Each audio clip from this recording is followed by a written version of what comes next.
રાજુભાઈ આ શું છે? જોવો તો ખરા જીરાની અંદર તમારે આટલો બધો સુકારો. આપણે આ બાજુ જોવો, આ બાજુ. અરે પણ આ બે કેરા આપણે જોઈ તો સાવ આમ જોવો તો સુકારાની અંદર પતી જ ગયા છે. આ બાજુ જોવો તો ખરા. હા, આ બાજુ જોઈએ તો પાછું જીરાની અંદર આપણને સુકારો જોવા મળતો નથી. તો રાજુભાઈ એનું કારણ શું? આપણને બે કેરામાં સુકારો. આ સાયફોન કંપનીનું પ્રોટેક્સ ને નિંજા નો કમાલ છે.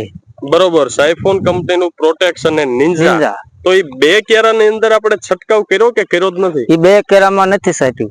અને એનું કારણ કે આનું ખાસ રિઝલ્ટ જોવા માટે બે કેરા મેં છંટકાવ કરવા ટાણે મૂકી દીધા હતા અને આમાં બચે સાટી દીધું. બરોબર. અને આ પ્રોટેક્સ અને નિંજા નું આપણે માપ કેટલું રાખ્યું છે? આનું 1 એકરે 500 ગ્રામ.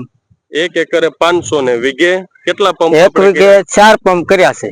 1 વીઘે 4 પંપ કર્યા. તો આપણને 100% સચોટ રિઝલ્ટ સુકારામાં જોવા મળ્યું ખરા? 100% જોઈ લો, તમારી નજરની સામે જ છે, જોઈ લો.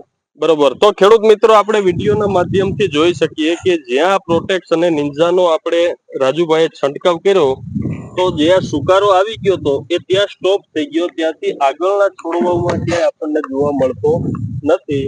જ્યારે આ બાજુના બંને ક્યારા જોઈએ તો રાજુભાઈએ રિઝલ્ટ ચેક કરવા માટે આ બે ક્યારાની અંદર પ્રોટેક્સ અને નિંજાનો સ્પ્રે કર્યો નથી. તો આપણે જોઈ શકીએ છીએ કે જે આ ભાગ છે એ આખો સુકારામાં ભેરાઈ ગયો છે. તો રાજુભાઈ, દરેક ખેડૂત મિત્રને આ પ્રોટેક્સ અને નિંજા સુકારામાં વાપરવાની ભલામણ કરાય ખરા?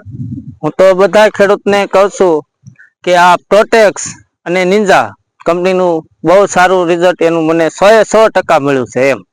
ઓકે, ધન્યવાદ.